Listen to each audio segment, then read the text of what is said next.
Hey you, this is RJ Debate Chill Convo, Sharp Insights. Today's topic is, it's basically the ultimate historical fight, archaeology versus ancient literature. Specifically, we're talking about maybe the biggest argument in biblical archaeology, the true scale and the date of King David and King Solomon's kingdom, the so-called United Monarchy. Did they rule this grand empire like the texts seem to say? Or was their capital city, Jerusalem, really just a small village back then? So the question really boils down to this. Does the archaeological data, things like carbon-14 dating, does it force us to adopt this pretty radical low chronology that, minimizes the biblical story? Or can the evidence still support something like a modified conventional chronology that leaves room for a powerful earlier kingdom? I'm going to be arguing for the low chronology perspective, essentially saying the material evidence pushes us towards a, let's say, revisionist, smaller view of the 10th century BC. And hey everyone, I'm going to come at it from a different angle. I'll be making the case for the modified conventional chronology, the MCC. My view is that, look, while the low chronology is definitely compelling, the data itself just isn't clear-cut enough to completely, ditch the textual narrative. We're really talking about a fight between, let's call it Model A from stone and Model B from stone, not simply stone versus text. Okay, I get that framing, but I have to say, I'm just not convinced by those grand stories when you look at the ground. The archaeological evidence for the 10th century BC, it just doesn't seem to back up the textual claims of this massive, glorious empire under Solomon. Take the architecture, for example. Those famous city gates at Hazor, Megiddo, and Gezer. They're even mentioned in 1 Kings 9.15. Israel Finkelstein's low chronology, the LC, shifts the date of that kind of monumental architecture down by about, 80 to 100 years? And if the LC is right, then those massive buildings weren't Solomon's work in the 10th century BC. They were likely built by the Amrite dynasty up north in the 9th century BC. And that leaves 10th century Jerusalem looking frankly like what Finkelstein famously called a small, remote highland village.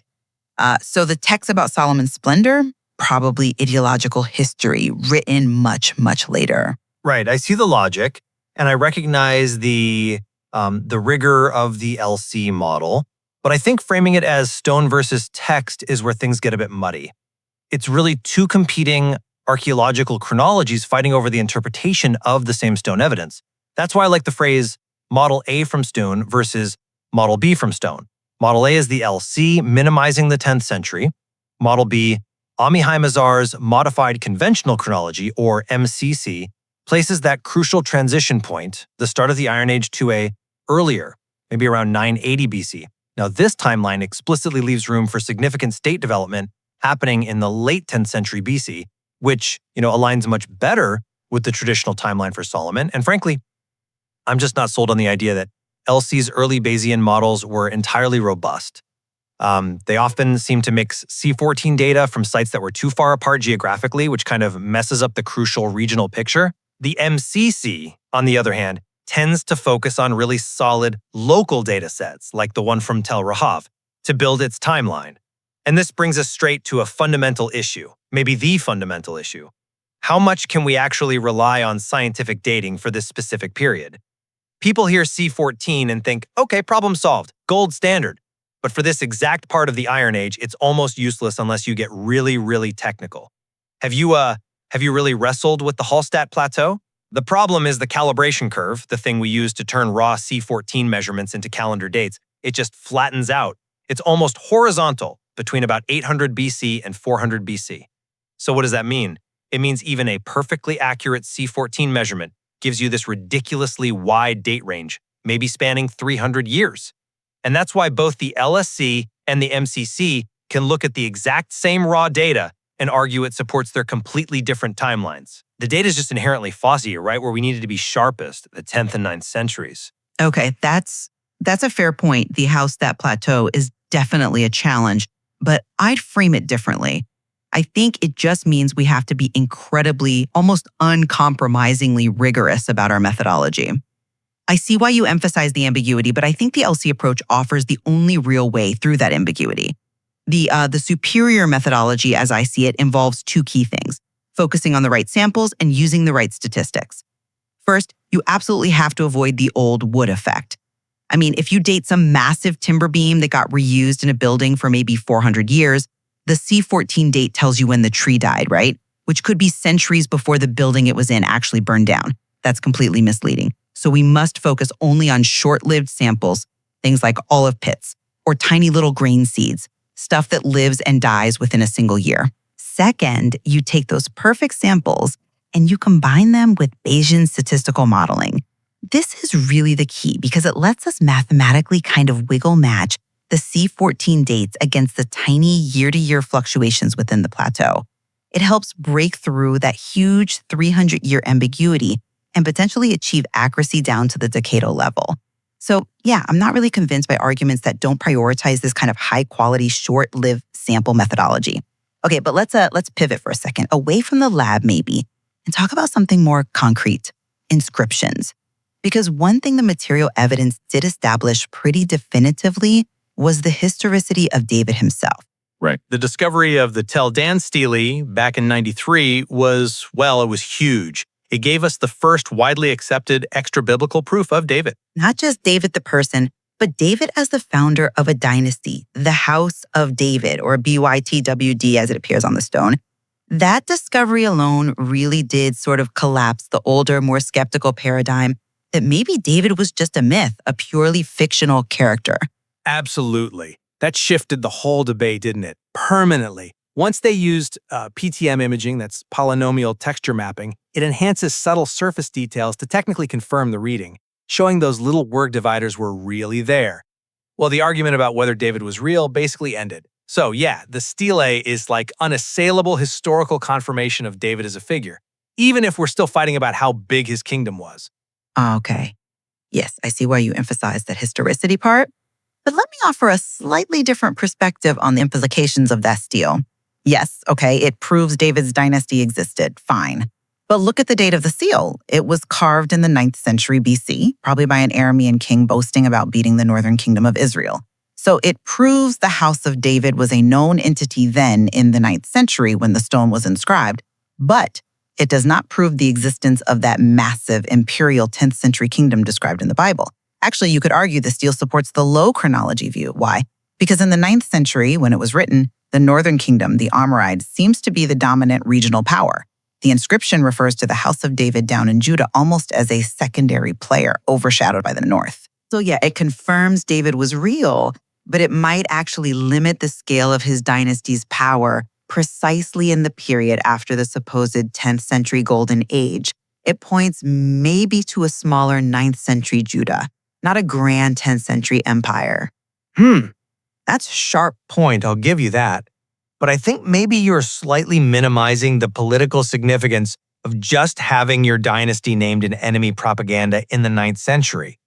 I mean, if they were already known widely enough as the House of David for their enemies to mention them, well, they must have had some kind of stable, recognized political structure established back in the 10th century, even if we haven't found, Solomon's gold mines yet.